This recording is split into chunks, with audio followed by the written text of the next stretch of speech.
Hello વિદ્યાર્થી મિત્રો, government એક્ઝામની અંદર હવે રોમન અંક પણ પૂછાવા લાગ્યા છે. તો વિદ્યાર્થી મિત્રો, આજે આપણે જોઈશું રોમન અંક.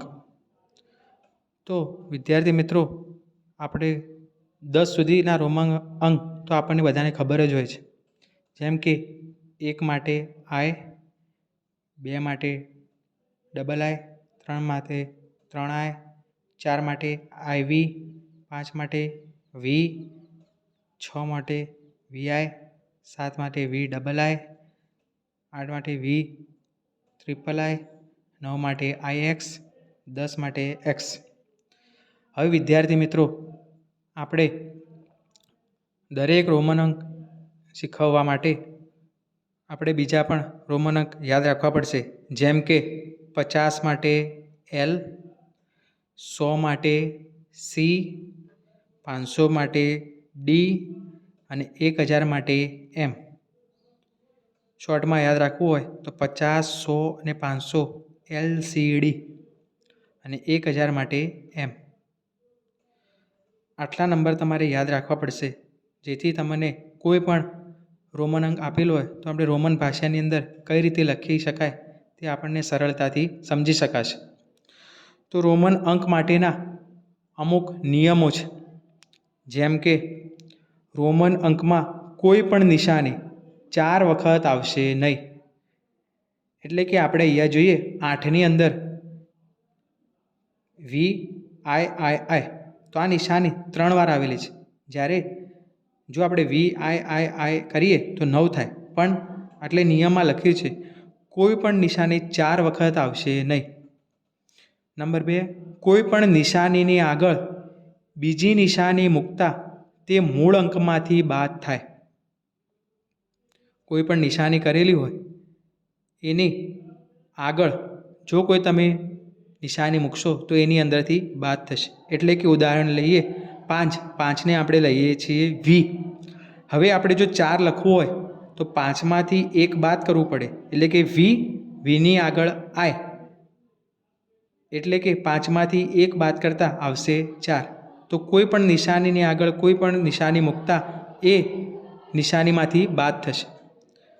કોઈ પણ નિશાનીની પાછળ બીજી નિશાની મૂકતા તે મૂળ અંકમાં ઉમેરાશે.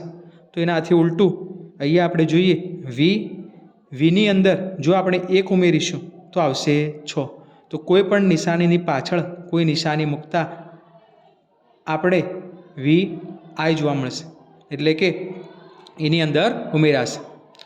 હવે આપણે યાદ રાખશું રોમન અંક 3999 સુધી જ લખી શકાય. ત્યારબાદ રોમન અંકમાં સૌથી લાંબો લખાતો અંક 3888 છે. આ અંક સૌથી લાંબો લખાય છે અને રોમન અંક ફક્ત 3999 સુધી જ લખી શકાય. તો હવે આપણે કેટલાક ઉદાહરણ જોઈએ. નંબર 1, 67ને રોમન ભાષામાં કઈ રીતે લખાય? તો વિદ્યાર્થી મિત્રો, સૌપ્રથમ આપણે એની સ્થાન કિંમત પ્રમાણે બંનેને અલગ કરી દઈશું. એટલે કે 60 + 7 એટલે કે 67. હવે આપણે સૌપ્રથમ 60ને લખશું. તો 60ને લખવા માટે એની એકદમ નજીકની સંખ્યા કઈ છે? તો નજીક છે 50. તો 50ની અંદર જો 50 એટલે કે L, 50ની અંદર આપણે જો 10 ઉમેરી દઈએ તો થઈ જશે 60. તો આ નિશાની છે 60 માટેની. હવે આપણે લખશું 7. તો 7 માટેની નિશાની તો આપણને ખબર જ છે, VII. તો રોમન ભાષાની અંદર આ જે અંક લખેલો છે, આ લખેલું છે તે 67 છે. ઓકે, એ જ પ્રમાણે આપણે બીજું એક ઉદાહરણ લઈએ 110. 110માં આપણે સૌપ્રથમ અલગ કરીએ 100 + 10. તો 100 લખવા માટે આપણને નિશાની ખબર જ છે. 100ને લખવા માટે C અને 10ને લખવા માટેની પણ આપણને નિશાની ખબર જ છે, X. તો રોમન ભાષાની અંદર આ થશે 110. હવે આપણે સંખ્યા લખેલી છે 145. તો આપણે સ્થાન કિંમત પ્રમાણે અલગ કરીશું 100 પ્લસ 40 પ્લસ 5. 100ને લખવા માટેની નિશાની આપણને ખબર હોવી જોઈએ. 100 માટે સી, 40 માટે હવે 40 એટલે 40 કોના નજીક આવે? 50ની નજીક, એટલે કે આપણે લખશું એલ. હવે આપણે 40 લખવાના છે તો 50માંથી 10 શું કરવા પડે? બાદ કરવા પડે. તો એલની અંદરથી 10 બાદ કરવા પડે તો એક્સ એલ એટલે થશે 40. અને છેલ્લે છે 5, તો 5ની નિશાની આપણને ખબર જ છે વી. તો રોમન ભાષાની અંદર CXLV એટલે થશે 145. હવે રોમન ભાષાની અંદર સૌથી લાંબામાં લાંબો અંક 3888 લખાય છે. તો આપણે એને પહેલાં સ્થાનિક કિંમત પ્રમાણે અલગ કરીએ. 3000 પ્લસ 800 પ્લસ 80 પ્લસ 8. 3000 માટે આપણે 1000ની નિશાની જોવી પડશે. તો આપણે જોયું હતું કે કોઈ પણ નિશાની 4 વખત લખાતી નથી. તો અહીંયા આપણે 3000 લખવાના છે, એટલે કે 3 વાર એમ લખીશું તો 3000 થશે. એમ એમ એમ. ઓકે વિદ્યાર્થી મિત્રો, હવે આપણે 800 લખવાના છે. 800 એટલે 800ની અંદર આપણે 500માંથી 500 પ્લસ 300 કરીશું તો 800 થઈ જશે. તો 500ની નિશાની છે ડી. આ ડીની અંદર 300 ઉમેરીશું એટલે કે સી સી સી એટલે થશે 800. હવે આપણે 80 લખવાના છે. તો 80 નજીક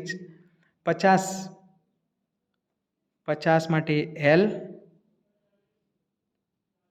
અને 50ની અંદર 30 ઉમેરવાના છે એટલે કે એક્સ એક્સ એક્સ. અને 8 માટેની નિશાની તો આપણને ખબર જ છે વિદ્યાર્થી મિત્રો, વી આઈ આઈ આઈ. તો રોમન ભાષાની અંદર આ અંકને આપણે લખીશું 3888, જે સૌથી લાંબામાં લાંબો અંક છે. M M M, D C C C, L X X X, V I I I. હવે વિદ્યાર્થી મિત્રો આપણે બીજો એક અંક જોઈએ, 1532. તો આપણે સૌપ્રથમ 1000 પ્લસ 500 પ્લસ 30 પ્લસ 2. તો સૌપ્રથમ 1000 માટે આપણે લખીશું એમ. 500 માટેની પણ નિશાની આપણને ખબર છે ડી. 30 માટે આપણે 10 10 10, આ થઈ ગયા 30.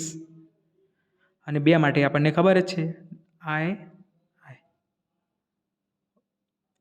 હવે વિદ્યાર્થી મિત્રો તમને રોમન અંક 3999 સુધી ગમે તે પૂછાય તો તમે આટલા અંકો યાદ રાખી લેશો તો કોઈ પણ પરીક્ષાની અંદર રોમન અંક પૂછાશે તો તમને આવડશે. તો વિદ્યાર્થી મિત્રો આવા જ ટેટ ટાટ એક્ઝામ, જીપીએસસી, બિન સચિવાલય, પીએસઆઈ, કોન્સ્ટેબલ, કોઈ પણ એક્ઝામની અંદર આવા મોસ્ટ આઈએમપી પ્રશ્નો જોવા માટે અમારી ચેનલને લાઇક, શેર અને સબસ્ક્રાઈબ કરો, જેથી તમારા નોલેજની અંદર વધારો થાય અને આવા જ વિડીયો તમે વધારેમાં વધારે જોઈ શકો.